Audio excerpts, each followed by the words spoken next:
Optimal minimal. At this altitude, I can run flat out for a half mile before my hands start shaking. Can I ask you a personal question? Now would seem an appropriate time. What if I did the opposite? I'm a cybernetic organism, living tissue over metal endoskeleton.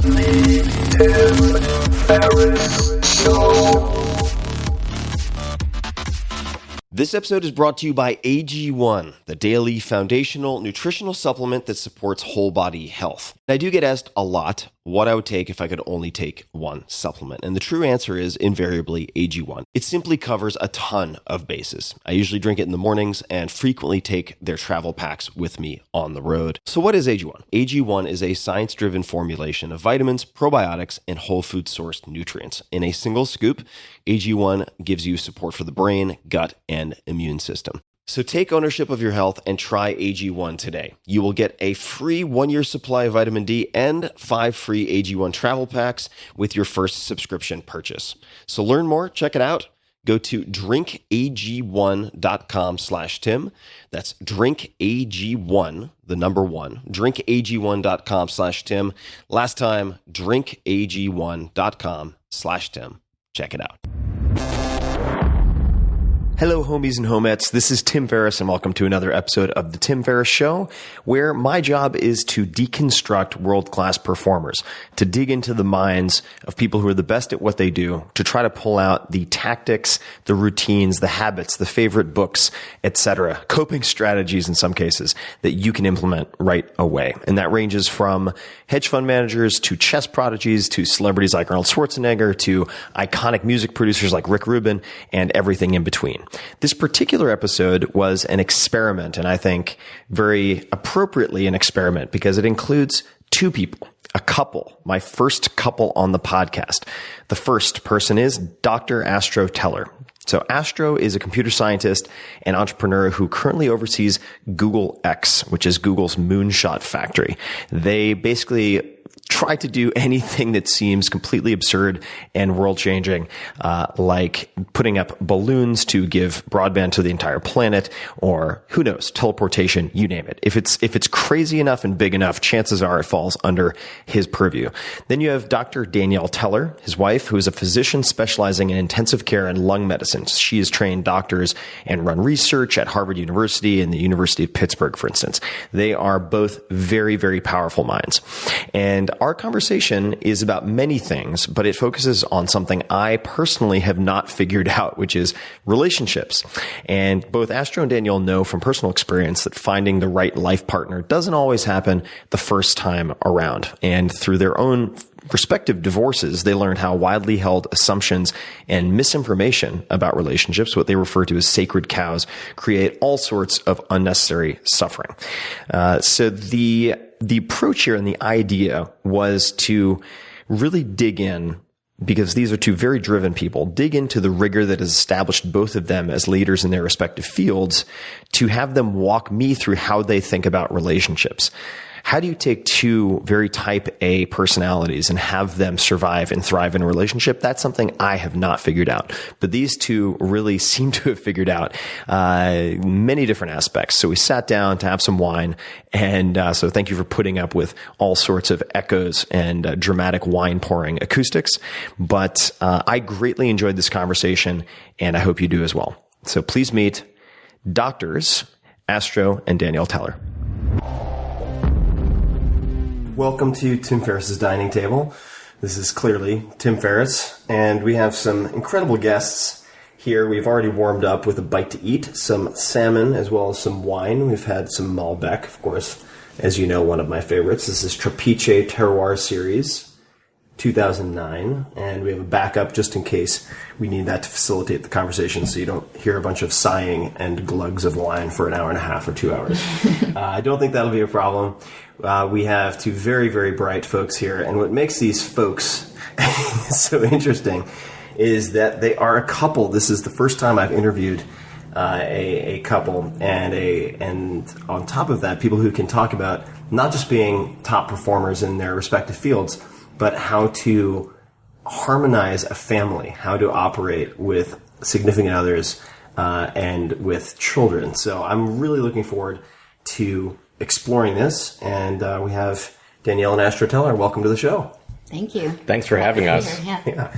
And I know it's very typical to sort of ask you to do the Dr. Evil thing and explain your background, but there's a lot that can be found, I'm sure, on the web when people want to search and explore your respective expertise. But I do want to dig into a little bit of what both of you are up to provide some context for the conversations that we'll have and the topics we'll dig into. So maybe we could start with you, Danielle, and just chat a little bit about what you've been obsessed with or what has consumed you for the last year and a half, and what you maybe a snapshot of what you did before that. Sure. My current obsession is writing. So writing was my childhood dream. I always wanted to write novels. I was a typical bookworm, loved to just immerse myself in books all day. And then I realized that it's a really, really hard way to make money. Yeah. And I got scared and decided to go to medical school instead. But for the last year, I have actually returned to my childhood dream, and I'm writing a novel about Cinderella's stepmother, which has been a lot of fun. Yeah. Why Cinderella's stepmother? Mostly, honestly, because I am a stepmother, and I think a lot about being a stepmother. And the more I think about it, the more I think they get a really bad rap in fairy tales. They're always the bad guy. Yeah. The mom's always dead, and if there's a villain, it's most often the stepmother. And I just, wanted to sort of correct people's impression about stepmothers a little bit. I feel like the stories are not being told from the stepmother's perspective, so this one is from her perspective. And what were you doing prior to starting this writing? Prior to that, I was working most recently in Boston at Harvard as a physician and researcher. So I did my teaching and my medical work in the intensive care unit, and I did my research in a basic science lab. I had a small lab that I ran there, and we looked into the origins of chronic lung disease. That's what we were excited about. And the chronic lung disease is interesting to me. Some people may know this already, but so I won't belabor the point. But I was born premature and had a lot of lung issues when I was born. Yeah. And my left lung collapsed and had 5 full body blood transfusions, and I still have a lot of thermoregulation problems that I think are related to my sort of decreased respiratory volume, so I can't dissipate heat as well. But we can dig into that perhaps another time. Astro, what about yourself? Well, over the last year, for my day job, I've been spending time at Google X and trying to make the world a better place, having a good time doing it. And then Danielle and I have finished the book, Sacred Cows, got it out there, and are starting to explore what we might write next together. How do the two of you, and Astro, of course, we've known each other for quite a few years now, and how do you decide what the next big project is, or the next? You mean personally, or you mean at Google X? Either. If you I mean that tells me that you separate the two also. So what? How do you choose either of them or both of them? I don't think they are that separated. I think choosing anything to spend your time on, or to have a group of people spend their time on, is a confluence of events and opportunities. At Google X, we focus more on, is there a huge problem? Is there a radical new way to get at solving that problem? Is there some science or technology perspective from which we really think we could make progress on that radical solution? That's the confluence that we tend to look for there. But it really does mean that you can have 2 of those things, and if the third one doesn't connect, there's just nothing to be done. Right. But in our case, we were both going through divorces and then ended up marrying each other. And because we were going through our divorces at the same time, we spent a lot of time, as we were falling in love and preparing to get married, talking about our divorces. And that led to ultimately this book, where we would never have planned to write a non-self-help book about, the truth behind marriage and divorce if we had been happily married and just met at a playground or on the street and said, hey, you want to write a book together? That's just not realistic. And I think a lot of the opportunities that come to us in life are these confluence of events that you can't plan on, you can only recognize when they happen. Now, does that mean that is something that I often say when people ask me what my 10-year plan is. Do you have a 10-year plan? Because I feel very conflicted about preventing the serendipity of these confluence of factors by having a very long-term plan that I try to hold to. Is that what's your thinking on that? My long-term plan, I've had the same answer for that for kind of a while. Again, I think this is both in my professional life and in my, let's call it pseudo-professional life, like writing books. I want to be working on really hard things that matter with really amazing people I can learn from. Yeah. And that has nothing to do with whether I'm getting paid to do it, whether it's because my co-author in a book is my amazing wife, or if it's people who I work with at Google X or at some other place in the future. I won't do anything that doesn't have those characteristics. And I'll sign up for almost anything that has those characteristics. That's a good answer. How do the two of you, maybe Danielle, you talk about this. How do you attack problems differently, or do you? Maybe you have complementary skill sets.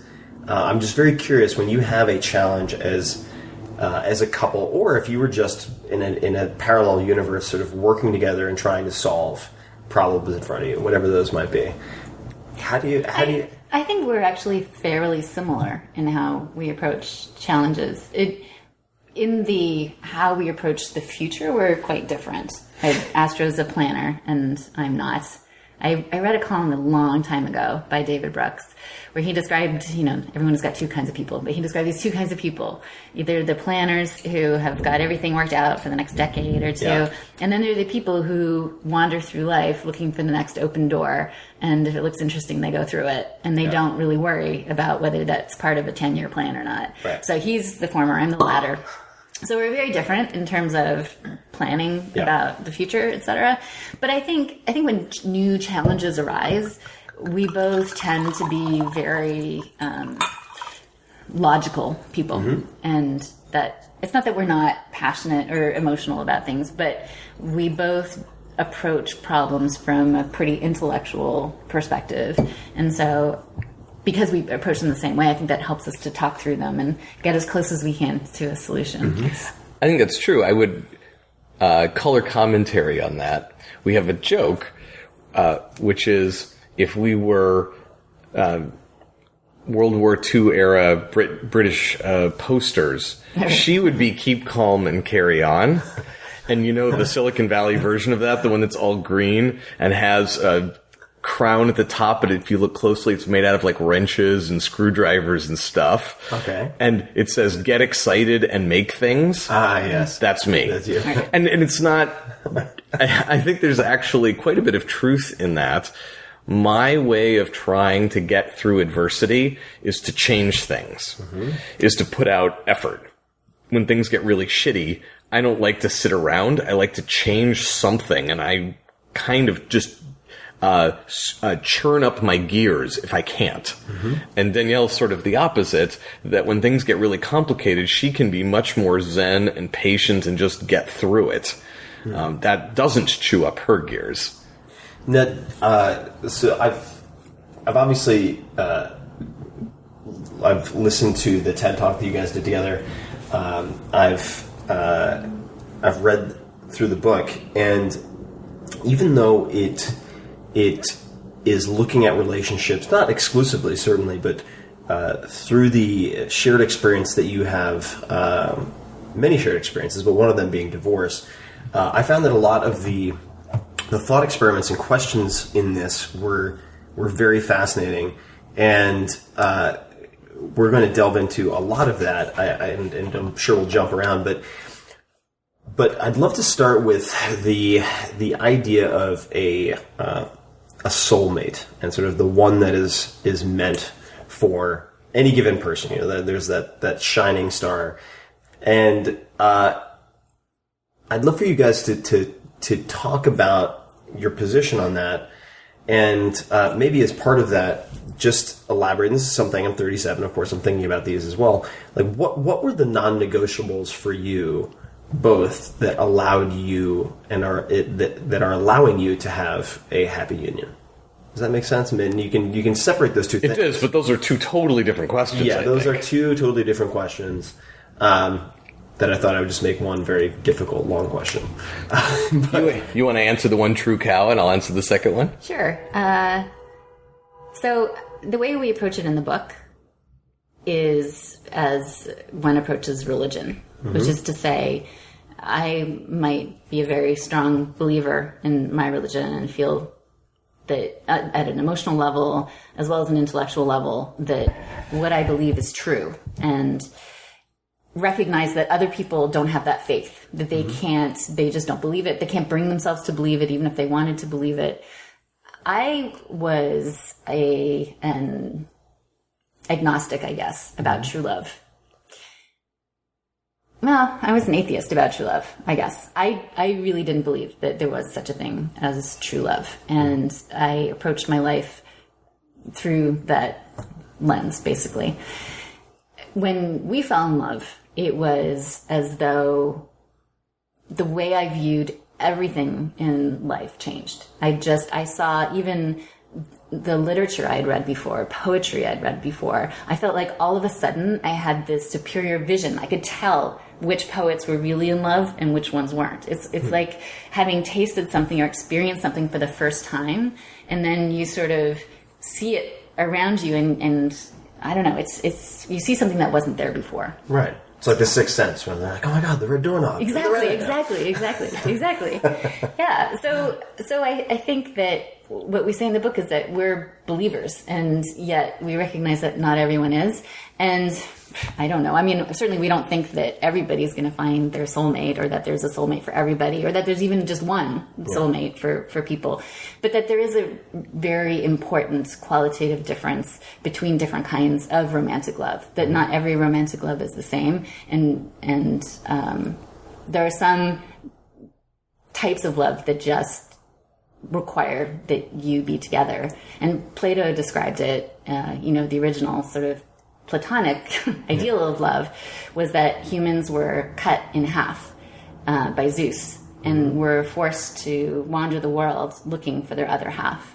And then once they found their other half, they just became bonded to that other half, and they could just lie down and stay together forever. And if you ask them, what is it that you want? What is it that you're looking for? They wouldn't be able to tell you what it was. And Plato says, it's not sex. It's not, they can't explain what it is because they have just found that thing. So, Danielle got the poetic version. Let me give you the intellectual version. Okay. So I personally agree with her. So what I'm about to describe to you is what we say in the book on this same subject. I feel exactly the same, that I was an atheist and I'm now religious in this sense about true love. But one of the boogeymen in our society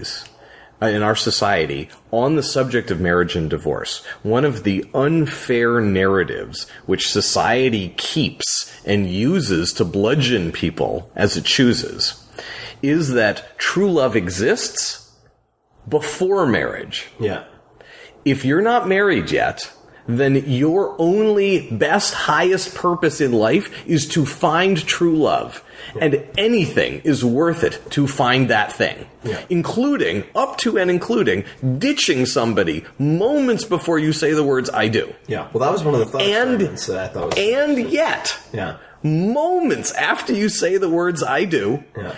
True love does not exist, because if you tell your family, if you tell your parents, if you tell your spouse for sure, if you tell your children, moments after you get married, weeks, months, or years after you get married, that you have now fallen in love with somebody else, or that you think love is out there but it's not with your current spouse, what will everyone tell you? They will absolutely, positively tell you that what you have is as good as it's ever going to get.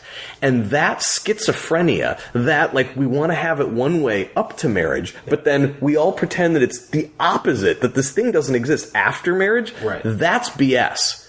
And that's hypocritical. And our society uses this to try to create fear and shame to force people into marriage, but then to try to keep them from leaving marriage. And though we're believers in true love, we're not advocates for true love or against true love. We're really advocating against hypocrisy, that it can't be both. Yeah. Okay.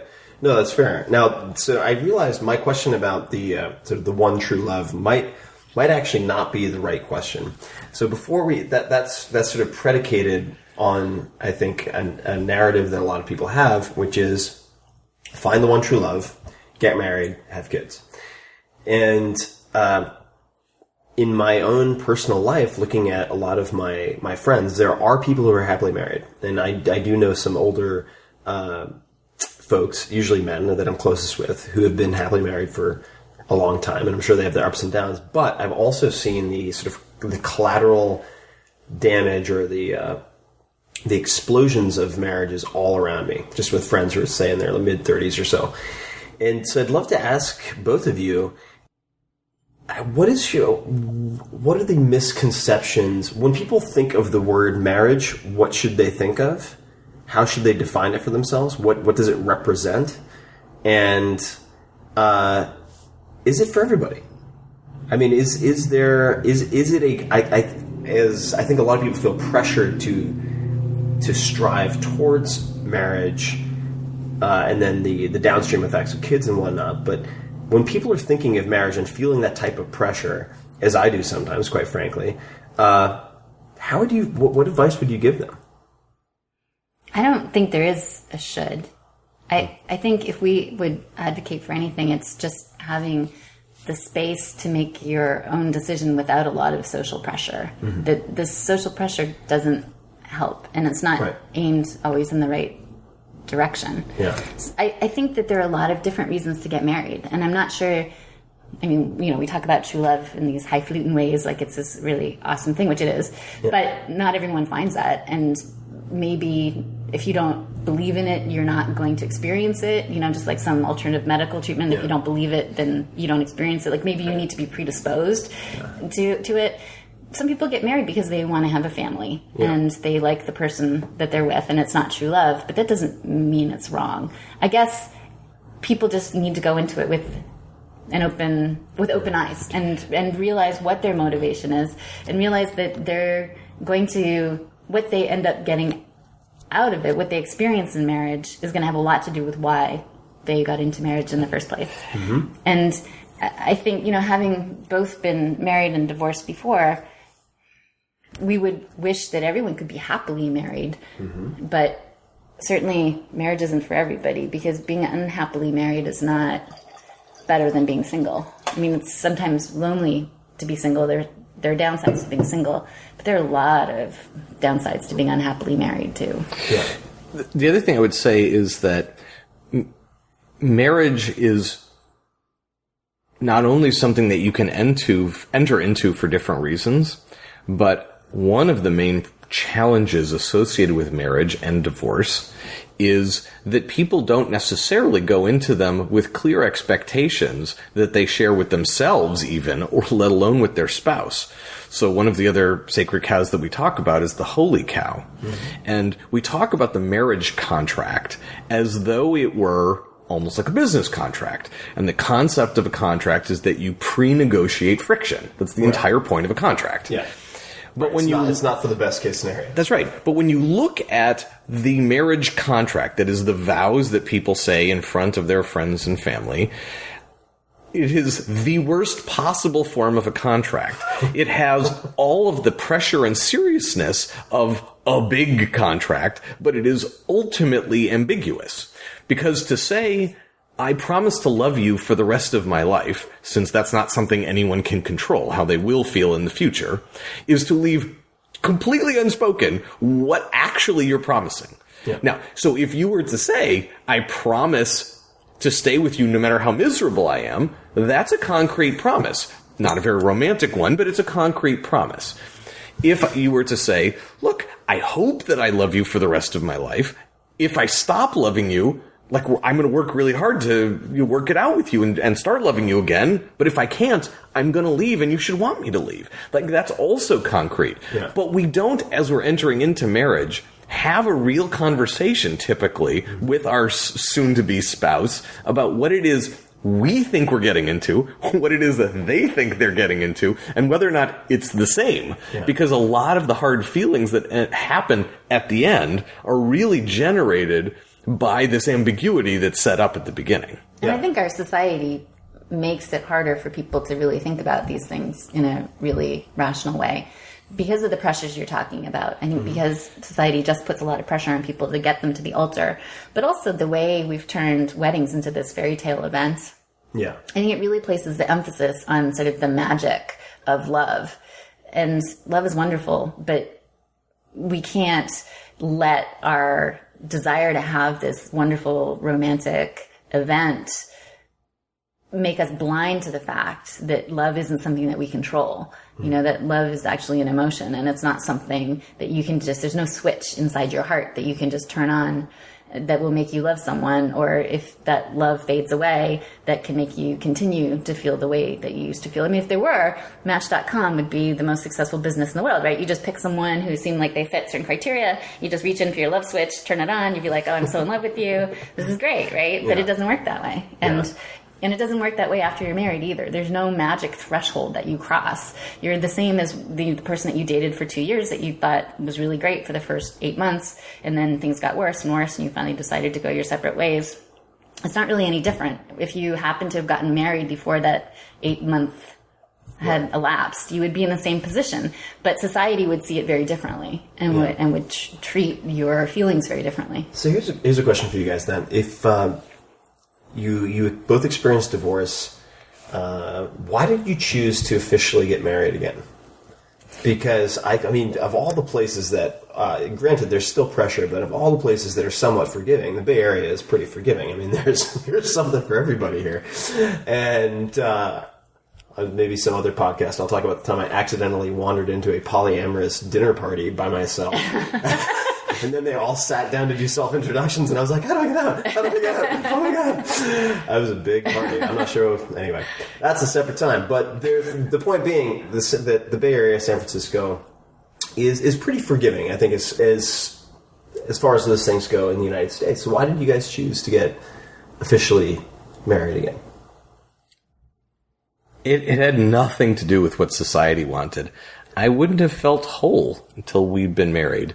I would have been fine not to get married for the rest of my life otherwise. So it's not about marriage per se, but it just would have been tragic to have found my other half and then not to have gotten to get married to her. That would have been...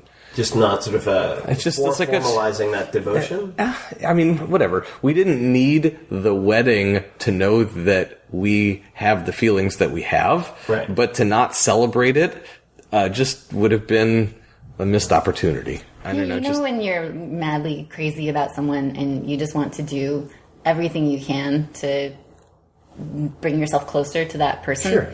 That it's just another level that brings you closer. It's not that we wouldn't have been happy living together without being married, but it's when you're that in love, you want to be bonded in every possible way, and it's just another way. Yeah, no, I get it. I had to ask. I want to come back to the one true cow for a second. Because I feel like there are many, many people, and I talk to a lot of friends, for instance, who have been with someone for a long time. They feel like if they were putting together a report card for that person, they're doing really well. Like they're in the 90th plus percentile, and they're like a 10 out of 10 on all these various important things, but then they're very, very low on a couple of other maybe critical factors, right? But they feel like this person is as close to the one true love that I've found. I'm X years of age. Let's pretend like the kids is not a factor at this point. If I break up with them, I have to start from scratch. I just feel like that type of anxiety is very pervasive. Yeah. Where there's a certain maybe sunk cost fallacy that goes along with being with someone for a long time. But if you were sort of advising a friend, what would you say to them? What questions would you have them ask themselves, or how would you help them get through that? Because I think it's easy for people in that situation to feel like they could roll the dice and go out and continue searching, but it's like having a revolver that they're playing Russian roulette with, where there's 100 chambers and 99 of them are loaded, and there's that fear factor, so they don't leave, right? Yeah.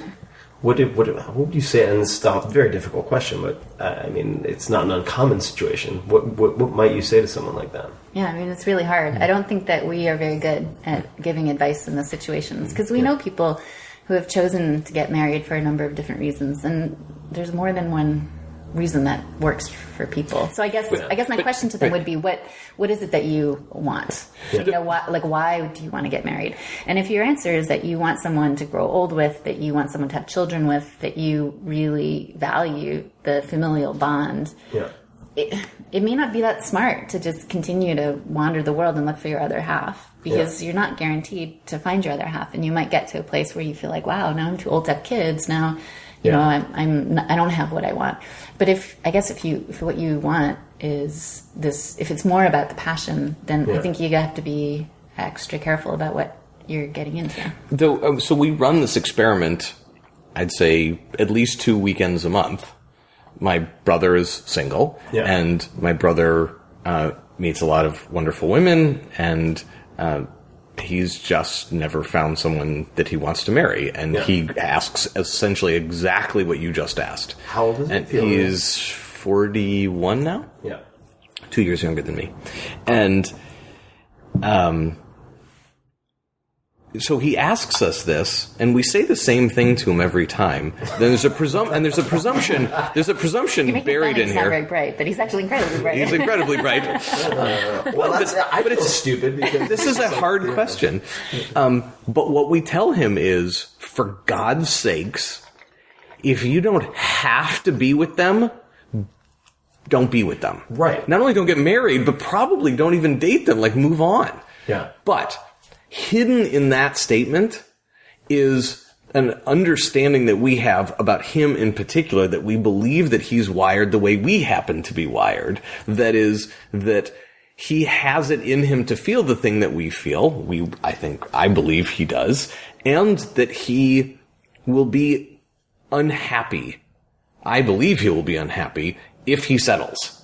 Which, as Danielle pointed out, that is not true for everybody. That's not necessarily at the top of everybody's list. But because we believe it's at the top of his list, having something that is qualitatively better than anything he's experienced before, what we tell him is, if you don't have to be with them, you probably have to not be with them. Right.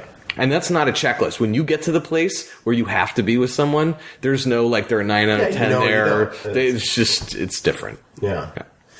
What, now, of the marriages that you both have observed where the couples would honestly say they are happy, right? They're not putting on a show. They're not acting.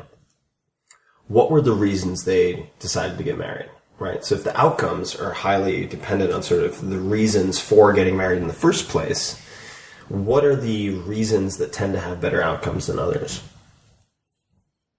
I think it's when the couple is aligned in their reasons.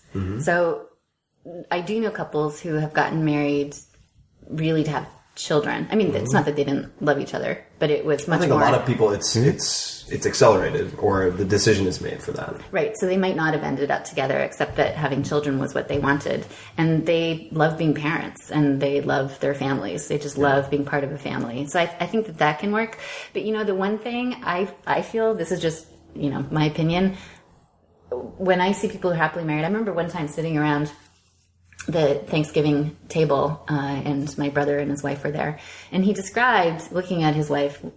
He'd been with her for 10 years, married for 5 years or something like that. And he described looking at her and thinking, that's my girl. And I just thought, like, that feeling that you have of, like, I'm so happy that I'm with that person. I admire that person. I'm proud that this person's my spouse. I just love being with that person. That is one of the qualities I think that I see in the happiest marriages. Astra, what are I think you and I have some similar DNA. Well, I mean, beyond the fact that a lot of humans have a lot of similar DNA, but like 90% Nice the same too, as actually. chimps, right? So that's pretty close overlap as well. I'm feeling really close with you right now. What are the most common mistakes that you've observed that sort of type A personality driven guys make when it comes to these big relationship decisions? I don't know if this is going to be a list of the things, in proper order that are a problem, but I'll tell you a story. I like stories. All right. I have a friend who had become single and had moved to a new city and was just, he's a good-looking guy, he's in his late 30s, and he was just having a hard time kind of getting back into the swing of being single. Mm-hmm. And he went from that to discovering Tinder in this case. And once he got on Tinder, he went from almost not seeing anybody to exhausting himself with how many people that he was seeing. He described it almost like being able to just select the attributes that you wanted, like ordering a pizza, and then the girl would appear almost literally at his doorstep.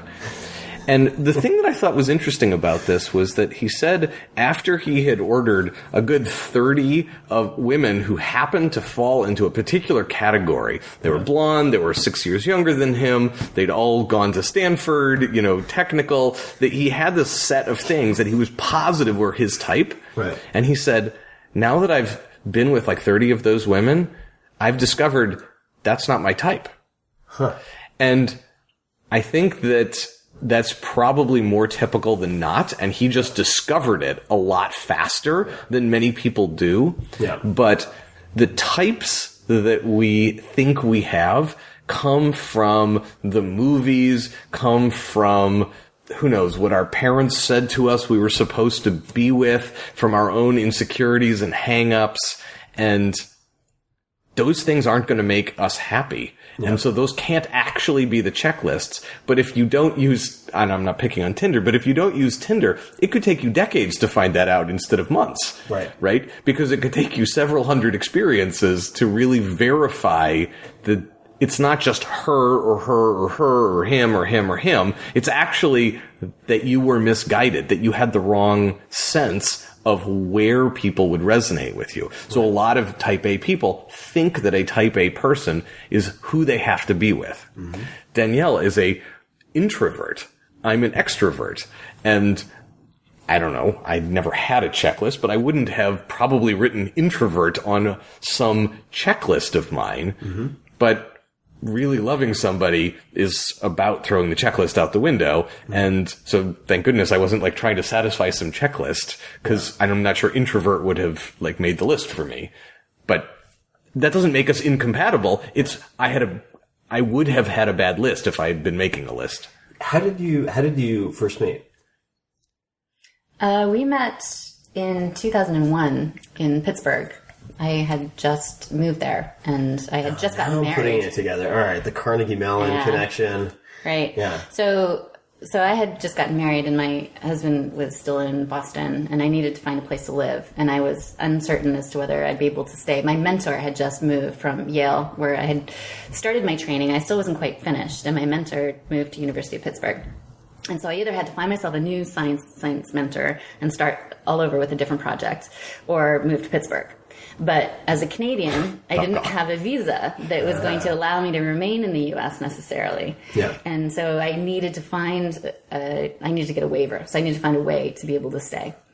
So I was looking for a rental. I couldn't buy it. And in Pittsburgh, the housing costs are so low that nobody rents except students. And so every place I looked at was just, it smelled of beer. Very different from the Bay Area. The floors were all crooked, and it was ridiculously hard to find a rental. And then I found on the web a rental, this cute little house, this guy who was going to Stanford on sabbatical, a professor at Carnegie Mellon. And so I went to look at the house, and it turned out it belonged to Sebastian Thrun, who is a good friend of Astro's. And so I walked in the house, and I was like, I'll take the house. And he said, don't you want to know anything about it? Don't you want to know like what the heating bill is or anything? I was like, no, I'll take the house. Because I was so desperate for a place, and it was a really nice place. So anyway, we hit it off. We had a fun conversation, and he said, well, you know what? We're leaving to move to California, but why don't you guys come over for dinner the weekend before we leave? So my husband was back in town. We went to Sebastian's for dinner, and the only other guests were Astro and his then wife Zoe, and we hit it off, and our families became friends. So we were friends for a long time. So let me. This is. I have so many questions I want to ask you guys, and it's been very sort of fascinating and comically tragic to watch my own monkey mind at work in the last, say, 5 years, just as like more and more friends are getting married, more and more friends are having kids. The like, well, maybe someday I'll have grandkids kind of comments, or maybe it's more frequent than they used to be. And the anxiety that's produced. And what I've realized is one of my big fears is... And this is probably right. I mean, I think a lot of it's addressed in Sacred Cows, but I don't want to lose. I don't want to do a bad job. And so if I think I'm going to do a bad job, I don't sign up for the job. Does that make sense? But what counts as losing for you? Well, is it a bad marriage or not, or failing to get married? No, I'll tell you. So here's a very granular concern. So when I was listening to your story about your friend and Tinder and how he had the doing on 30 dates with whatever, I'm just like 28-year-old Stanford grad technical women, and he's like, I don't think they're my type. Part of me, and call me cynical, but you could read Sex at Dawn or just look at monkeys if you want, and I was like, maybe he just got bored, maybe he had exhausted. Maybe he was looking for novelty after that point. And that's a fear that I have, in so much as I've been very good at monogamy. I've never cheated on a girlfriend, and but I find after a certain period of time, I kind of have to put a part of my part of my psyche into like a straitjacket to make it work, and it affects my mood and behavior and everything else. And so I've never had an issue up to, say, several years of dating someone, but my fear is that I marry someone and then X number of years into it, who knows, 5, 6, 7, 8, 9, 10, whatever it might be, I cheat, or that need, I could call it a want, but I feel like it's very much hardwiring, screws everything up. And it's like we have kids, and then the whole thing explodes. How do you encourage someone to think about that? Because I honestly, this is something I really struggle with, because I don't want to be a bastard. I don't want to lie. I don't want to sign up for something that is a doomed mission from the start. How do you think about this stuff? I'm so troubled by this. And I don't even know where to start. It's a big question. But. Well, I mean, if you wanted to get married to me, I would hope that you would bring this up with me before we got married. Right. Right? And are you proposing? I accept. Right on! Mission accomplished. Me. No, he's going to be wife number 2. Oh, yeah, no. This is a very, farewell my concubine kind of situation. Okay. Wife number 2. No. If I were your lady friend and we were considering getting married, I would, at the very least, want you to talk to me about this. Yeah. Now, that might be a deal killer for me, but if this is something you're really worried about, and you talk to me about it, and then I say, look, deal killer, that's probably not the right person for you to marry, so there's some good self-selection going on there. Yeah. I can't promise, but I don't think we're the only ones who feel like this. Yeah. if you're worried about that, wait till you don't feel like that anymore. Because I think we both feel that that's not an issue for us. Yeah. Not because we aren't sexual beings and have desires and, it's not like we don't crave novelty generally, but I don't think either of us has like a pressure to leave our marriage to seek out more novelty. Yeah. And I think it's possible for many people. I bet possible for you to feel like that. And maybe that's just part of your body telling you you're not ready to get married or you haven't found the right person to get married to. Yeah. Entirely possible. Yeah. It seems to be a very perennial challenge for a lot of people. Not just men. I think just men, just coming back to the sort of societal framework within this is operating, is just more accepted, I think, for men to talk about it or to lament it. But let's shift gears just a little bit. So when you guys have a conflict, I'm very curious, what have you guys found to be the most effective way of resolving conflict? Because I think a lot of the relationship problems that end relationships ultimately could but a lot of them could be averted if people just managed conflict better or set expectations in the way that you were talking about, since me being wife number 2 and everything. So how do you guys think of conflict resolution with a significant other? I want her to talk first because I don't want to get yelled at later. I'm the boss. Yeah. Does what I say. Well, there's no conflict. Yeah, there's no conflict. or else. Yeah, it's an iron fist. As soon as you see any sign of dissent, you smash it with an iron fist. It works. Yeah, it's working really well. No, I mean, I don't think that there are a lot of books written about this, so I don't think anything that I could say would be novel. Oh, I'm not looking for novel. I'm just looking for effective. Well, I think if you have basic respect and love for the other person, then you're not going to allow your conflict to escalate to the point where you're hurting the other person's feelings. Mm-hmm. So you're not going to be, if you read a book about how to keep your marriage together or how to not have such bad conflict, they'll tell you things like be respectful, don't call each other names. That's sort of the basis. These are the things we learned in kindergarten. And when you're in a relationship that's a loving relationship, I think that you often don't do those things because causing pain to the other person causes you pain yourself. I think that we try to be as rational as we can. Mm-hmm. I think that helps both of us, but that's just a style thing. Yeah. There are people for whom that doesn't work. Just like everyone has different coping mechanisms, like Freud had all these different, mechanisms for how people cope with various psychological disturbances. Right. We have our ways to intellectualize everything. Yeah. But that works for us. It's not for every couple, but I think that's good. Mm-hmm. And then I think the other thing is we agree to disagree about some stuff. We don't always come to a place where we're both like, yep, I totally get your perspective. I totally agree with you. Mm-hmm. But we can respect the fact that we don't always completely share the other person's opinion, and that's okay. I would say I agree. I know how ridiculous this sounds, but I think that the conflict resolution in a way that works the best for us is going to sleep.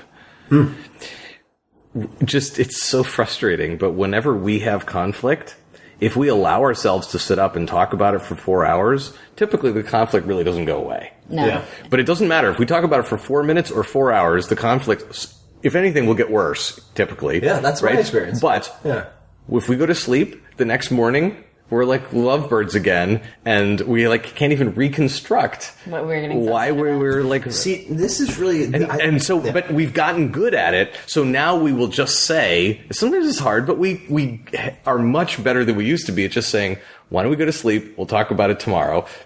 And we both understand that means we're being ridiculous.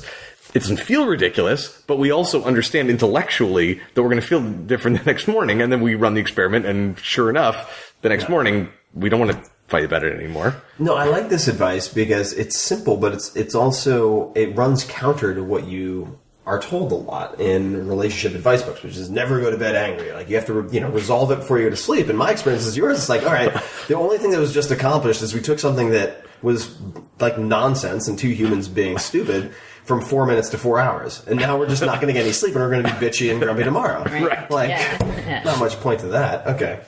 What other sort of rituals or routines or habits do you guys have that you think help the relationship or help the family? We have a lot of rituals in our relationship, and those have just grown and multiplied. We joke that eventually our whole day is just going to be a 24-hour ritual because we've built all these rituals into our lives. But the rituals are really wonderful, and they help to preserve our sanity when things are crazy. I mean, we have 4 kids. We've each got 2, so there's a lot of chaos sometimes. Yeah. But having our rituals where, after work, as long as the sun is still up, we carve out a period of time, even when the kids are there, to go and sit in the papasan in our backyard, and we have our special drink. Did you say the papasan? Yeah. Wait, what is it? I'm putting a hyphen in there, like Japanese style. What's a papasan? It's a chair, a bamboo frame with a big cushion in it. Oh, sounds great. Yeah. Okay. It's comfy. So we will do that, and then we have a you morning routine. This is where we have our monogamy. This is where you have your monogamy, which is a nickname for. Explain the drink. I love this idea. It is a rosemary martini. How does one make a rosemary martini? So it's not a secret. We only drink it when we're together, but we're very happy to push it on other people, though typically other people don't enjoy it. Which is one of the jokes about it being monogamy. It seems like we're the only 2 people who actually like it.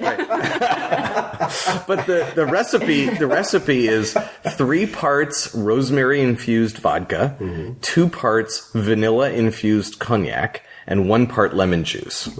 And there's some sweetness from the vanilla, and then there's the tartness from the lemon juice, and the aromatic sort of pungentness of the rosemary and the vodka, and it's really wonderful. I'll have to try that. And so by infusing, really, I mean, you're just taking like a sprig of rosemary and dropping it in the bottle. Well, we take Lots of about sprigs, yeah. 20 sprigs, Oh, okay. drop it in the bottle, you're like and leave it there jam. for 24 hours. Okay. Until it's really rosemaried. So I like this. This Yeah. is... So that's one ritual, and then we have a morning ritual where Astro always wakes up earlier than I do, and he goes and makes coffee, and then he waits till he thinks I'm waking up, and he brings the coffee to bed. And That's us sitting in the papasan and Drinking the monogamy. Oh, man. That's a great ritual. So in the morning, so he wakes up earlier, and when he thinks that you're not going to throw a book at him... right? I don't throw books. I Yeah. worship books. Worse. Not me, but the Ninja Stars. Yeah. I care more about the books. Molotov cocktails, right. So he'll come and he'll wake you up. Yeah. And then we have our time in bed where we just snuggle and drink our coffee. And that's also sort of sacrosanct time. And the kids are up and they're doing their thing. But we carve out that time so that we're in our little bubble. And we start our day out just by being just the 2 of us and having this calm moment. And this is before the kids get up? No, they're up and getting themselves ready. I mean, they're older now. They were 13, 12, 11, and 10. Okay. So they're old enough to... Yeah, they're not banshees necessarily. No, and they don't need us to do everything for them. They're self-organizing banshees. And now, when the kids were younger, in both cases, I'd be interested to hear. So we were chatting before we started recording about this article that was written some time ago by, I'm blanking on the author's name. Aya? What was that? Aya Wallet? I think so. Yeah. About how she loved her. Waldman, excuse me. And I'm paraphrasing here, but prioritized her husband over her kids, or loved her husband more than her kids, or something like that. Mm-hmm. What I'm curious to know is, so what have you found the balance to be in terms of when handling conflict resolution or anything else? Siding with the spouse over the kids, or the kids over the spouse. I think that, like you said, Astro, earlier about expectations being clear. I was very fascinated when I was in college, took a year off of college for a whole lot of reasons we can talk about another time. I was on the extended plan. And I lived with this fascinating Mormon guy who was very high up at Unilever. And he said that part of the reason he felt his family had a very low degree of conflict is that his wife was always prioritized over his kids. So they couldn't be divided. And so it made conflict resolution much easier. And I'm not saying that's the answer, but it was thought-provoking enough to a college kid who really wasn't thinking about marriage at all to stick with me. So I'm curious sort of how you think about managing the spouse or significant other relationship with the kid relationship. I don't think it has to be about love. I mean, I don't think there's anything wrong with loving your husband more than your kids or loving your kids more than your husband. I mean, I wouldn't cast judgment on anyone for how they love. I think love is just what it is. It happens. It's not something we control. But I think that being a team is absolutely necessary. And I think this is the message that we always try to give to the kids, which is that we're on the same team and they're on the same team. And that may seem like we're setting things up to be a little war at home, but I think it works because they band together more and they don't try to divide and conquer with us because they know that we will refuse to allow them to divide us. Yeah. Oh, totally. We're playing two men down as it is. Yeah. If we allowed any opportunity, so we're like, fighting back to back like Batman and Robin. If they could separate us and like take one of us down and then come get the other one, we'd never survive. Game over. Yeah. What is some of the worst advice that you think people are routinely given about relationships? And that could be marriage, but I'll keep it broad. Just about significant other type relationships. Well, here's one of the ones that bothers me a lot. We refer to it as the defective cow in the book, which is there's a strong social narrative. It's one of these other boogeymen in our society that if you are married and you are in an unhappy marriage and you're getting anywhere close to thinking of leaving, you're not just a bad person. Like, I'll get back to how bad a person you are in a minute, but you're also a broken person. You are a defective person because you got married to them. So obviously, it would be even worse if you were a liar. You at some point loved them, so you lost your way. So you were whole, now you're broken, and it is your job to mend yourself. And we'll know that you're mended, we'll know that you're no longer a broken human being when you love your spouse again. And this narrative is incredibly strong in our society and confuses people very badly because, not for all of them, but for some of them, the answer might be, actually, I'm not broken. I'm just not in love with my spouse anymore. Yeah. But if you don't allow that to be one of the possible explanations for why you're having a hard time in your marriage, if the only possible explanation is that you're a broken human being, people spend a lot of time being very unhappy at themselves and trying completely futilely to fix themselves when the problem is in fact not that they're a bad person, that they're not trying hard enough, all the things that they go to their therapist and say. So that's I think it's not just, love. Love is that it encompasses desire as well, because this is probably even more common with sexual desire than it is with love. Because I think a lot of people still really do love their spouses, but are not sexually attracted to them. Right. And this idea of focusing on, like, what is wrong with you that you lack any sort of libido is, some people do have medical reasons or psychological reasons for why they may have an abnormal desire for sex. Yeah. But we don't, as a society, spend enough time talking about the fact that sometimes it's about the relationship. It might be that if you were with a different person, and maybe it's a novelty thing, as you were talking about before, maybe there are other issues. But we're so afraid as a society of coming close to that because that is threatening. Because that might mean that, well, we can't be married anymore. If the problem is not you, if it's not your libido, that's got to be fixed. It must be that our relationship isn't working, and maybe one of the solutions is you need to be with someone else. Right. And that's not something we want to talk about. But I think it does cause a lot of pain and confusion for people that we're not willing to at least bring that up. If that may not be the cause, but the fact that we never bring that up as a potential cause, and I think it's a lot more common of a cause than we let on, I think it's hurting people. Yeah. Do either of you know any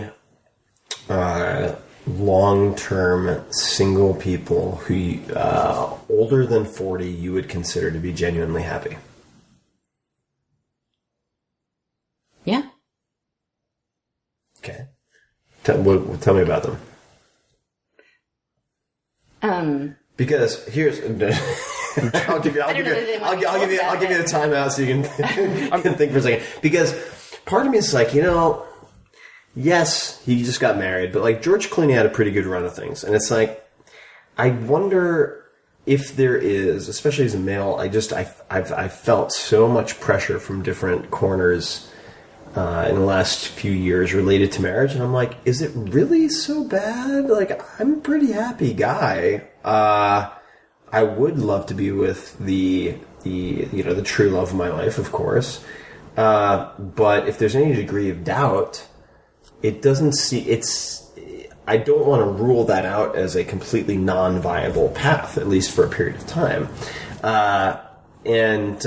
So I'm just very curious to know, because the feedback that I would get, which is very much kind of this conversation in the book and elsewhere about societal pressure, will be like, well, like, that's great, you can focus on yourself and do this, and this, but like, that's not true happiness. And it's just like, well, maybe. Maybe, but maybe you're taking a bunch of baggage and like anger and stuff that you have and throwing it on me. For sure. So I'd be curious to hear of sort of any single people, male or female, who you think are genuinely happy and why you think that's the case. And it doesn't have to necessarily do with their singlehood, but Right. You mean specifically single people? Yeah. Yeah. No, I mean, I think that we've lived long enough now to have seen a lot of our friends go through various states of singleness, marriedness, divorcedness, right. remarriedness. We've seen people cycle through these things. And I think people are, in a way, their own best control, because people probably have different happiness set points. Some people are probably just more predisposed to being happy than other people are. And I think what I've gathered just anecdotally from watching friends go through various types of relationships and singlehood is that there are times when they're very happy as married people or as a couple, and times where they're very happy as single people, and times where they're very unhappy in both situations. And I don't think that their overall happiness correlates very well with their marital status. I think if you sort of graphed it, there wouldn't be like a super good correlation to how happy they were. When they first got married, there was a lot of happiness, and then there were some very dark moments, and then, after they split up, they were happy again. They go through happiness and sadness at kind of the same rate, as happy as single or as married people. And the people I know who have remained single their whole lives, who are now in their 40s and 50s, I think that the reason that the people who seem unhappy are the people who are obsessed with, why aren't I married? I should be married. Society's telling me I should be married.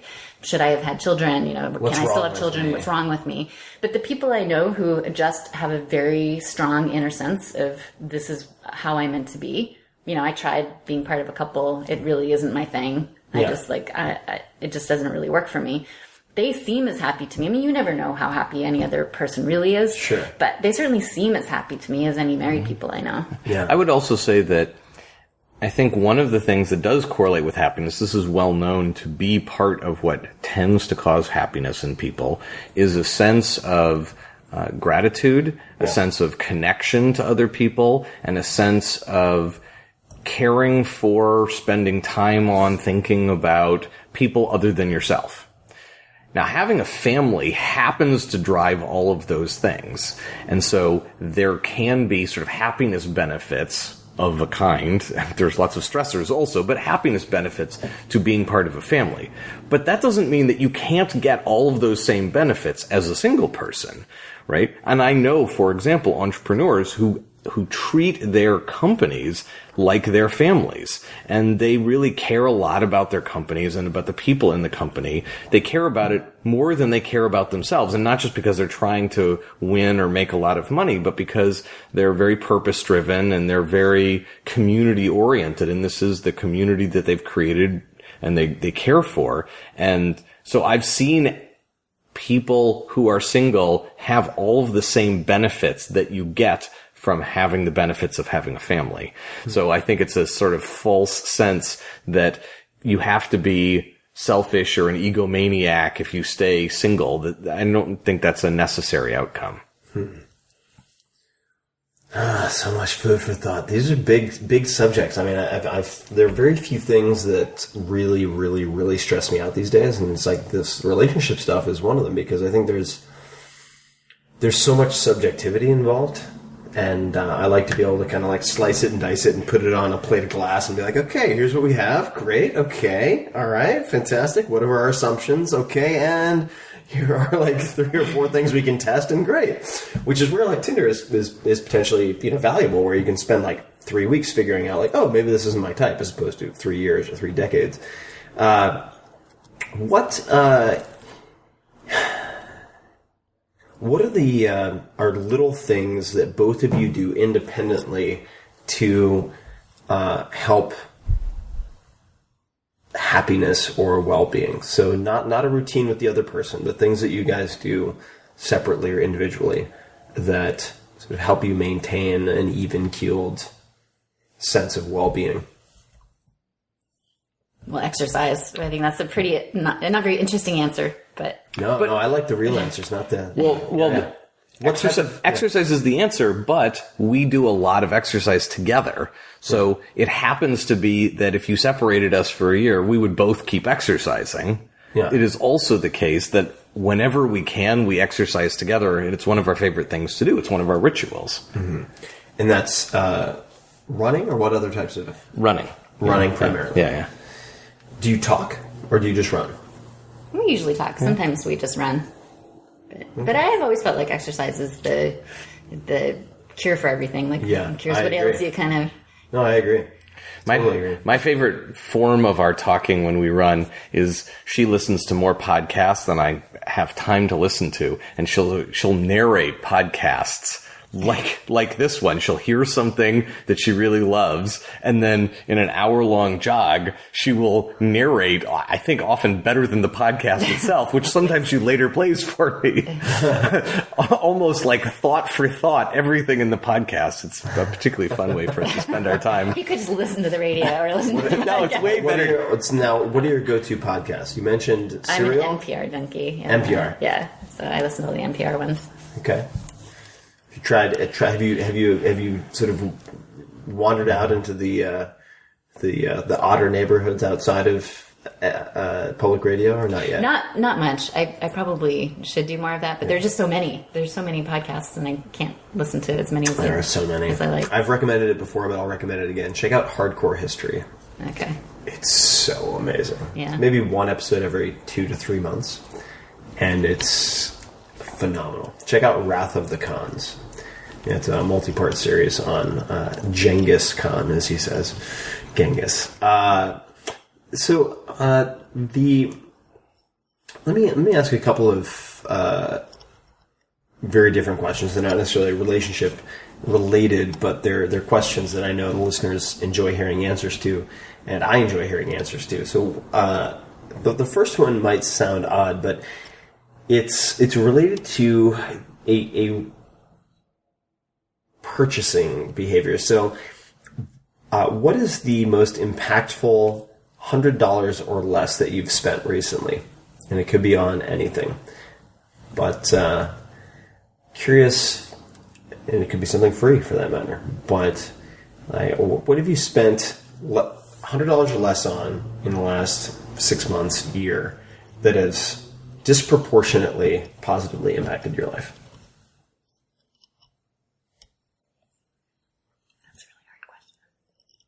We can plant that seed and come back to it. Yeah. I'm going to tell you the first thing I thought of. It's not something we spent money on, but as many people do, we pile up stuff that we don't need anymore. Right. And we took a big pile of it to Goodwill today. Mm-hmm. And we were saying how wonderful the Goodwill sort of jujitsu is. That many people don't understand that it's not just that they happen to sell the stuff that they sell cheaply, but they have this balance just right where they take the stuff that they get for free and they mark it up a non-trivial amount, but still a lot less than the people who go to Goodwill would otherwise pay for that stuff.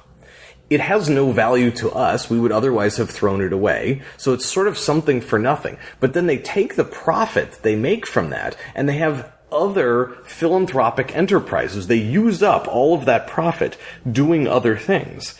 And I don't know. So that was the first thing I thought of. Is that's not really that's the opposite. I know. Because we were saying how great it is that we give away something that has no value anymore for us, and they derive so much value from it. Right. Yeah. I know. It was just the first thing I thought of was that's drop it. It's not just that it feels good to like donate something. It's that I particularly love the idea of a well-crafted business model, and there are many NGOs that are just highly non-efficient with the money that they get, to put it diplomatically. And Goodwill is not one of them. Yeah. Goodwill has actually got this sort of flywheel going in a really positive way where everybody goes home happier.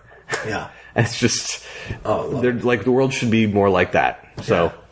Oh, you know what has made a big difference? Actually. So this is not to plug Google, because Astro works for Google, but that's okay. Google Play. Yeah. Getting that a family account for Google Play has really changed everything. Because we used to have to listen to the radio in the car, because the kids all want to listen to pop music. Yeah. And they would switch from one station to another, and we'd have to listen to this horrible advertising on the radio. And then at home, they would play it on YouTube. So then they'd all be hunched around the computer, and then they'd end up watching videos, and it would just be all sort of choppy watching what they wanted. And so we finally got them their all-you-can-eat buffet of Google Play, and now they can, for a flat fee every month, get as much music as they want, and it has made our car rides much nicer. And actually, right, and then because for whatever it is, like $7.99 a month, they can make their playlists as long as they want. Instead of listening to the 10 popular songs, they've made playlists that are several hundred songs long. Right. They left today. And we kept their playlist on because at least it's not repeating every 20 minutes the song we heard 20 minutes ago. And they're not asking us to buy music for them. That's right. That was give us some money. Very cool. I like that. So side note, very closely related. It's taken me years to upgrade to like Pandora Pro, which is like $3 a month or whatever, to get rid of the horrible ads. And now you wonder why. Yeah, and you're just like, why did it take me so long to do this? And what's really funny is I set up my Pandora account initially when I was on Long Island, so all of the ads are targeted locally to Long Island. So it's like, hey, come on down to Cormac Ford and minivans, we'll sort you out. It'll be great, yeah. And like all of these ads, and they're so bad. So finally, I was like, all right, I'm going to sit down for 5 minutes and like fix this problem once for all. It's like, $3 a month or whatever the hell it was. That's $3, right? So well spent. Yeah. Oh my god. So I'd be like, pretending to dance, hang out with my girlfriend or something. We'd be like on this like romantic moment, and then it'd be like, and then this is Jimmy Jones from Matt Cormac and Ford again. It's like, oh Jesus, really? Like on Saturday night. There goes the mood. There goes the magic. Books. I want to talk about books for a second and documentaries. And there are two options. The first is favorite book, if there's one that immediately comes to mind that usually people don't know and they kind of just pick one randomly out of memory, or most gifted book, the book you've gifted to the most people. Let's start with books. Astro or Danielle? I'm not even going to try to go for favorite book, too many books, but I will tell you the sort of recent books. Okay. Most recent gifted book from our family is What If? This is the XKCD. Oh, yeah, I've seen it. Amazing book. The kids are obsessed with this. They can quote it from memory. They've learned probably more science from the What If book than they have from their science class in the last 2 years. And we've given out quite a few copies. And we just finished reading. We read in bed together, a non-trivial percentage of the evenings. Like, that's just something we do. Read silently? No. We read to each other. I mean, at least lately, I've been the one who was reading. So I just finished reading her Ready Player One, which was I just bought that audiobook. I haven't. It's so much fun. So much fun. And now we're in the doldrums because it was so fun that we're like pouting because nothing's going to be as good. You know that feeling after you read it? I do. I have a suggestion. Yeah? Do you have any interest in fantasy? Yeah. No, Yes. Yes. The Name of the Wind by Patrick Rothfuss. All right.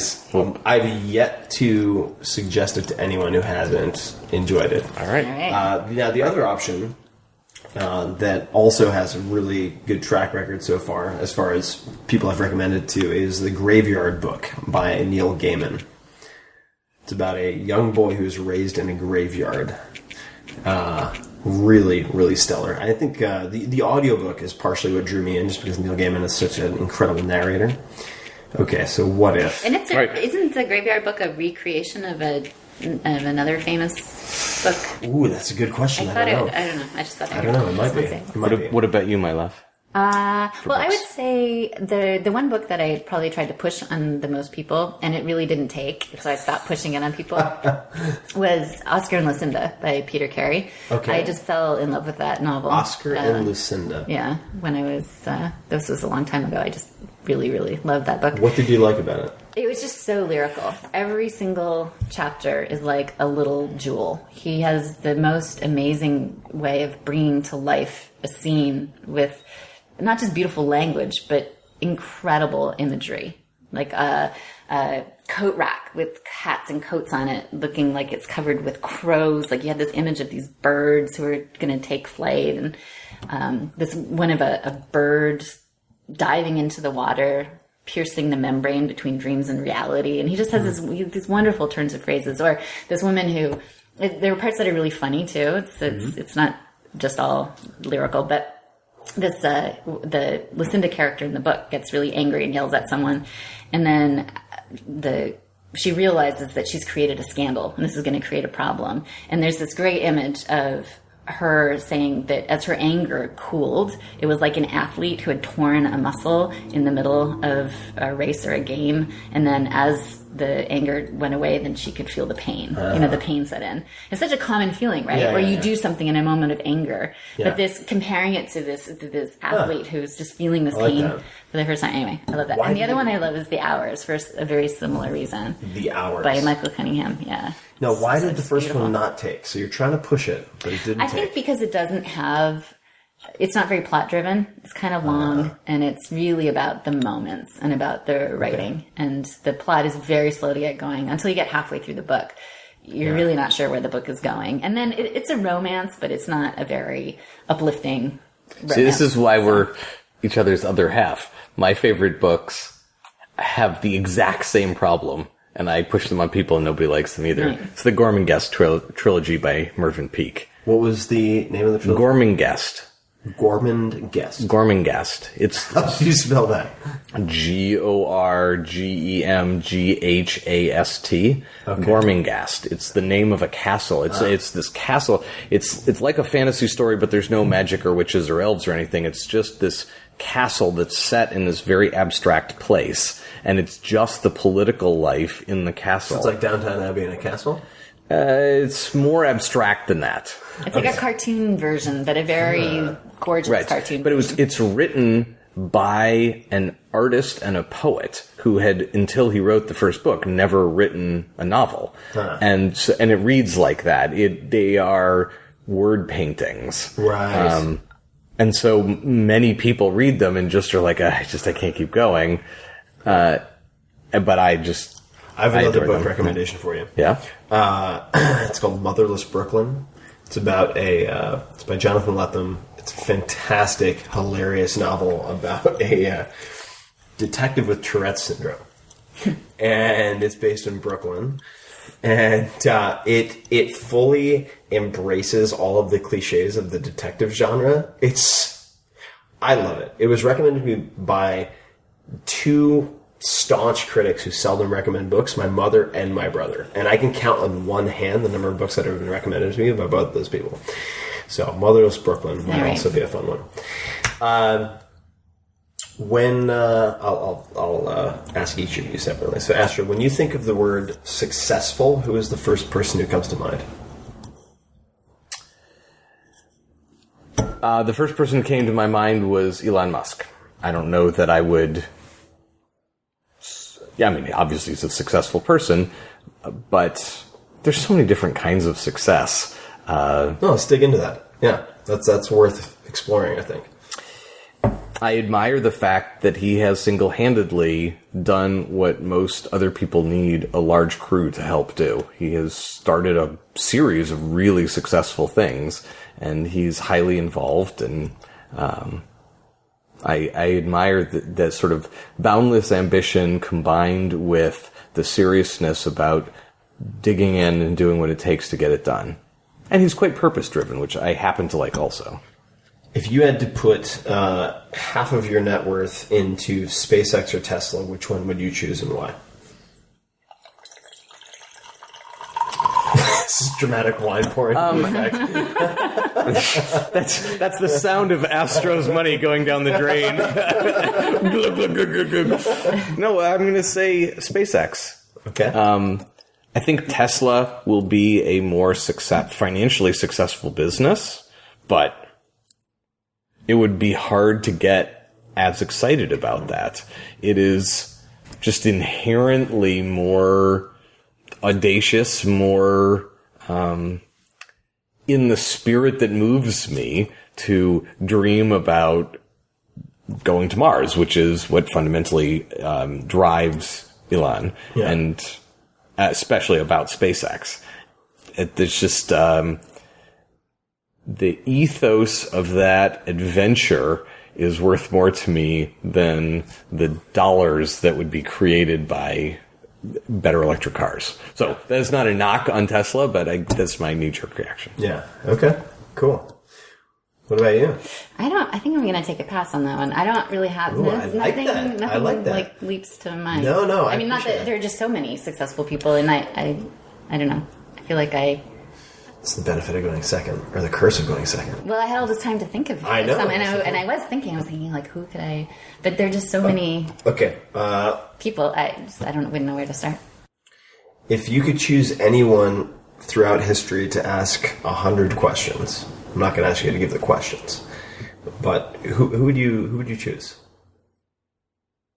Ask 100 questions about anything. About anything. Life, career, or otherwise. Preferably a factually verifiable figure. Right.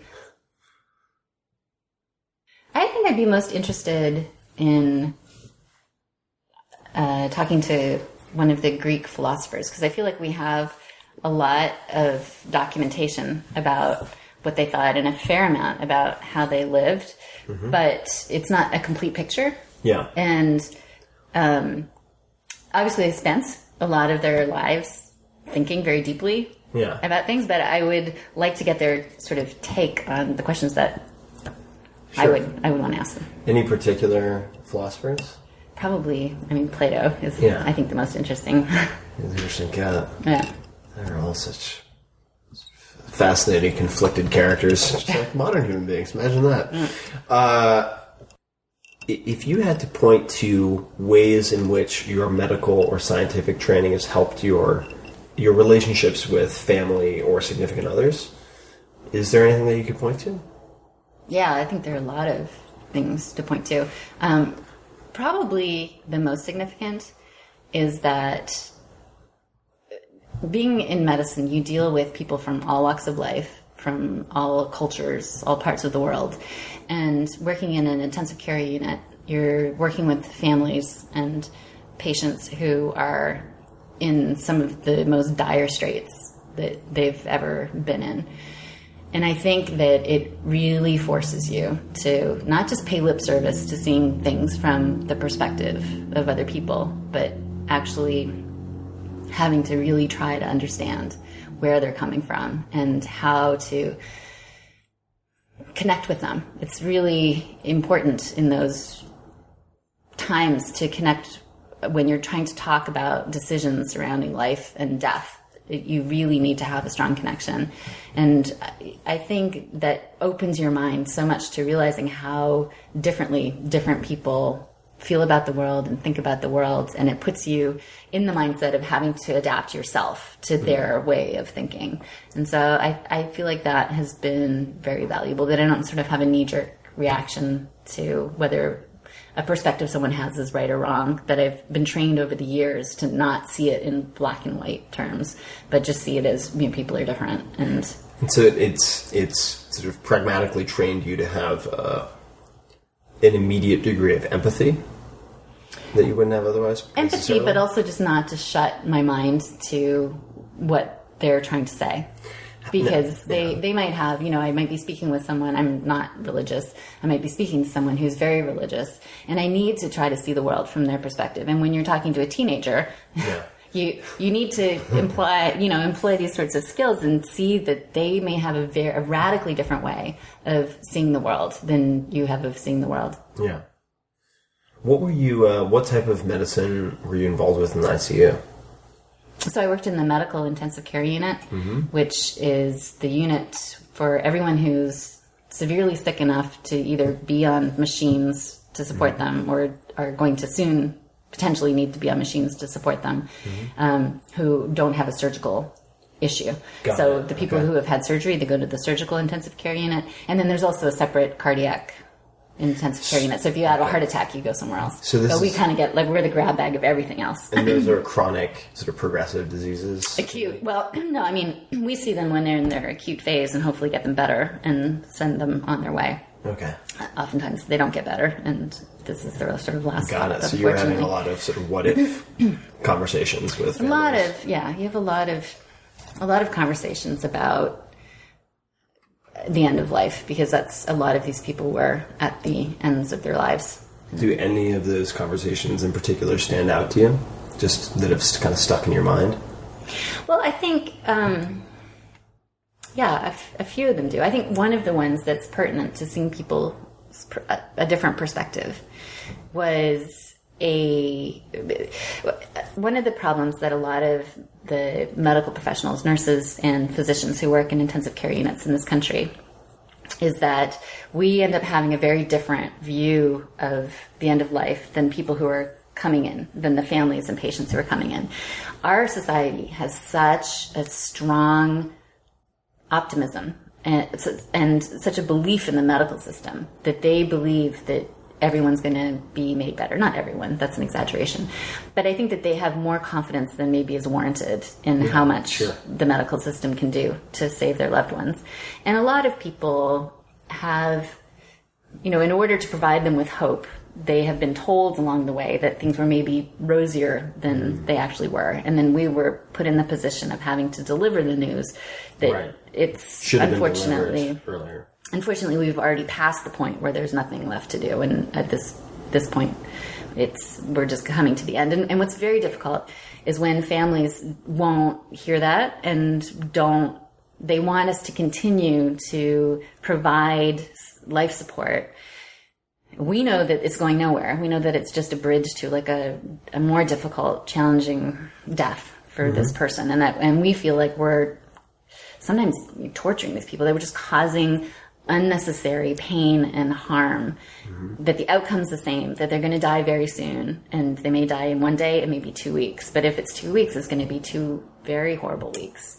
And we feel awful doing that to people. We just feel like it's undignified, and people have the staff have very strong emotional reactions to that. So I had one patient who was a very successful medical researcher who had a type of cancer that had spread throughout his body, and he had insisted on having it hacked out one piece at a time, even though it wasn't really the thing that from a medical perspective, that wasn't going to improve his life expectancy. But he was young. He was only in his 40s, and he had, been very successful, very well-known scientist. And he insisted that he needed to have everything done, absolutely everything done. And when I met him, he was at death's door, but because his underlying body was so strong, he could stay at death's door for a long time. It could take a long time for him to actually die. And I spoke with his wife. We had, we had talked to the other teams who had taken care of him, and they had said, look, he's never said that he's willing to let people stop with any kinds of aggressive treatment, even if it's futile, even if it's hopeless. And in theory, doctors don't have to provide treatment that is futile, but because we so strongly right now in our culture want to respect the wishes of patients, we often do provide futile care, which is where it's hard emotionally for everyone.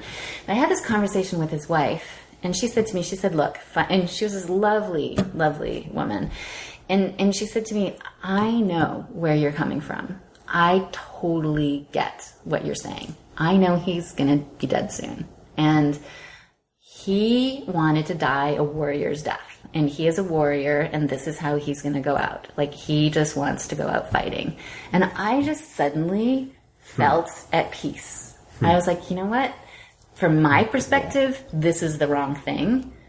But we are honoring his wishes by letting him breathe until the last moment where even a machine can't support him. It's not what I would choose. It's not what I would choose for anyone I cared about. Yeah. But he was dying as a warrior, and that was what he wanted. And I felt so much better about what we were doing, and it also let me see that, my perspective is not the only one. Like, there are other ways of looking at life and death. Yeah, it's. I have a very close friend. I had no idea he had metastasized pancreatic cancer. We went on this skiing trip in South America, which I knew was very, very, very expensive for him. With another friend, the three of us went down and skied in Las Leñas in Argentina, and literally, I think it was less than 6 months later, he was dead. And it's part of the reason that I read so much of the Stoics, because they reflect on death. Some might say obsess on death. They can't seem to get tired of talking about it. How do you think about death, Astra? I mean, how do you feel about the prospect of biological death? I'm not particularly looking forward to mine, but I've made peace with it, I think. I recognize that it's going to happen, and I worry, frankly, about people, especially in the tech community, who are obsessed with trying to prevent death. I have no objection to generally trying to help people live longer or be healthier while they're alive, more functional while they're alive. Those are all good things. It still sometimes smells like kind of a creepy desperation, the way the tech community can get overly obsessed about death. And I think that they're chasing something that they won't find and making themselves miserable in the process, because trying to convince themselves that they're going to be able to avoid death, which they don't really believe in their hearts, leaves them feeling panicked in a way that if they just made peace with the fact that they're going to die, they could just focus on being happy. My personal philosophy is to live my life as intensely as I can every single day, and if I do that, then it doesn't matter when I go. I had this experience when I was just middle of graduate school, but I was playing soccer very competitively still. And it was the last time I ever asked someone to take me out of a game. I said, take me out, and because I wasn't dying, but I just felt like someone else could be doing more for the team, because I was sufficiently tired. It was the middle of the second half, and the coach got me out, and as soon as he got me out, I was dying to go back in. And I thought, I am never doing that again. I would rather collapse on the field. Which was, I suppose, a somewhat selfish perspective to have, but I just thought, you know what, wait, it's the coach's job to tell that I'm tired. Yeah. And I sort of overthought the whole thing. And then I had all these regrets after I got off the field, and they couldn't put me back on because there's only 2 subs a game. And it's become very metaphorical to me. It doesn't matter when the game's over, as long as I don't leave anything on the field. So, no, this is very Vince Lombardi. I like it. So, this living intensely, I want to dig into this for a second. When you come to the close of a day, what does a successful day look like versus a failed day, or a suboptimal day, if we want to? It's entirely a perspective thing for me. I mean, I never cross everything off my to-do list. Well, I mean, just to give some people may not be familiar with Google X. I mean, let's give some, if you wouldn't mind, giving some examples of the kind of stuff that you guys are working on. And what is the function of Google X? It sounds very X-Men. The function of Google X is to try to find some new, really important problems with the world that are not yet Google's problems, and to make them Google's problems, to take on things like the transportation problem, solving the connectivity problem. There are 5 billion people in the world who don't have connectivity, who are not connected to the internet. Let's make that not be true. There are very few things that would make the world a better place than solving that problem. What could we do to produce electricity cheaper than a coal-fired power plant? That would radically change the world. And we think we might have a way of doing that via these energy kites that we're working on. So we have some in healthcare, some in sort of human-computer interactions like Google Glass. But each of these have wild, the technical equivalent of mood swings every day. We are, I came home one day and I told our kids, I couldn't tell them this was before Loon had actually launched, but I told them truthfully that one of our creations had gotten free and we had to send a Marine, or an ex-Marine, I guess, after it with a Bowie knife to take it down. Wait, a Bowie knife? Yes, and I told them that our creation was the size of a house, which was also true. Now, You're talking about a balloon. Yes, in this particular case, it was a balloon that it was like half inflated and then took off rolling across the countryside. And we had an ex-Marine sort of hop a couple fences and chase it down and sort of slash at it with a Bowie knife till enough of the helium came out, it stopped rolling across the Central Valley. But, the good parts and bad parts kind of play like that. Have you guys publicly disclosed how many balloons you've released? Several hundred at this point. Yeah. I think it's, when we're ready, it will take a lot more than several hundred to be put up. Yeah. But we have, on the order of like 100 in the air, but it's a testing process. So whether it was 100 or 50 or 150 doesn't really matter. Yeah. I think we just had our first balloon, I'm not sure exactly what the birthday was, but, we've now had many balloons that stayed up more than 100 days, many that have gone around the world, on the order of 20 or 30 times. So we're running all of the experiments it will take so that Loon can, in the not too distant future, do what we've aspired for it to do, which is to set up an infrastructure that then the local telcos in various regions can use to provide internet to everyone in their region, and by doing that everywhere, to everyone on the planet, hopefully. And with your subjective assessment of success or failure in a given day, how do you approach that, or how do you just feel about it at the end of the day? Like when you're like, "Fuck yeah, that was a good day." What are the things that contribute to that, or the like, "Oh, Jesus, I have no idea what I did all day."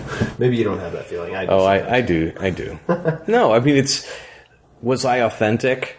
Did I really bring Meaning, did I say what I mean and mean what I say? Kind of? Exactly. Did I really bring both the best part of me intellectually and the best part of me emotionally to work? Did I really share that with people? Did I move them? Did I help them to get to a better place? We had a team meeting recently for one of the teams where, they have some hard work to do in the not too distant future, and I needed to deliver some hard news to them. And, the one version of it could be like, "You suck, shame on you, run harder, run faster." And that was not the version that I gave to them. I helped them be inspired. I helped them feel like a family again in a way I think they had been struggling to feel like. And I left that meeting feeling incredibly good about myself and about them.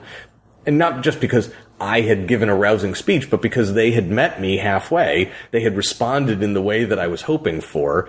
And that's a good day. When I leave the office feeling like I've helped people. Someone recently said, it's kind of a funny way to put it, that I'm like a big flywheel at Google X, that when things are going well, I have no effect. But that as soon as things start to wobble, I prevent things from getting crazy. Right. You're like the safety guy at the amusement park. Well, I mean, I hope not just that, but yeah. But I'd love to ask you just about your own, and we'll close up in this next 5 minutes. For yourself, I feel as a writer a degree of kinship with what you guys have gone through and what you're tackling at the moment with the writing. For me, in the last few years, it's been very much a case of losing my identity in a way. So I've pegged myself to being, say, a writer, but then I'm not working on a book. So what am I? And then I'm working on a TV show, but that falls through. What am I? And I'm not saying you're in that position, but I certainly have been. And not having sort of a big team to account to or account for. How do you, at the end of the day, what makes you feel like a day has been successful or not? Well, that's very interesting that you should ask that question, because I feel the way you do probably times 10. I was hanging on to my job with my fingernails. I really loved what I did, and I couldn't find an equivalent position in California, and decided to take a risk and do something very different, and that I don't know if I'm at all qualified for, and I don't know if I'll have any success at. So this is actually the big struggle in my life right now, is I spend my days writing, and I have no idea if anyone's ever going to read anything that I'm actually writing. So every day I ask myself, was this worth it? Was it not? I think, I don't know, the things that make me feel like it was a successful day is if I feel like what I wrote was good, but I don't always. I mean, there are days when I just think that was crap. I spent my day writing something really quite terrible, or I don't make any progress on it. So that's hard. The small projects, we've been writing a lot of op-eds and so on to support Sacred Cows. And you had one that had more than 4 million or so reads at this point. That's a lot. Yeah. So when we get She has high standards. Yeah. 4 million is a lot. That's probably more than anything I've ever written. In fact. So when we get feedback from people and they say that was great, that really helped me to see things in a different light, I really appreciated that, then that makes me feel good. But of course, as a writer, most days you get no feedback at all. I saw this interview with the guy, I don't know his name, who wrote The Fault in Our Stars, which my kids love that book. John Green?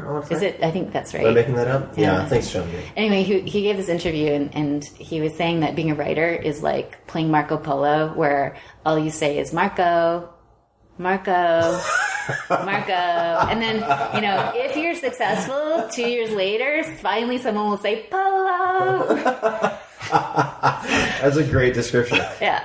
Kurt Vonnegut said, I think it is, when I write, I feel like an armless and legless man with a crayon in his mouth. I thought that was...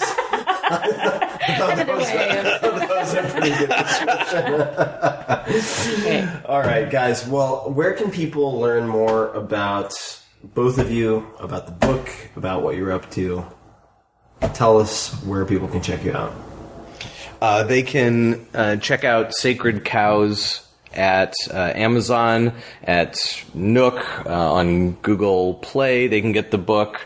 iTunes has the book. They can order. Astro has a website. Yeah, you can go to astroteller.net to learn more about me, or you go to sacredcowsthebook.com to learn more about the book.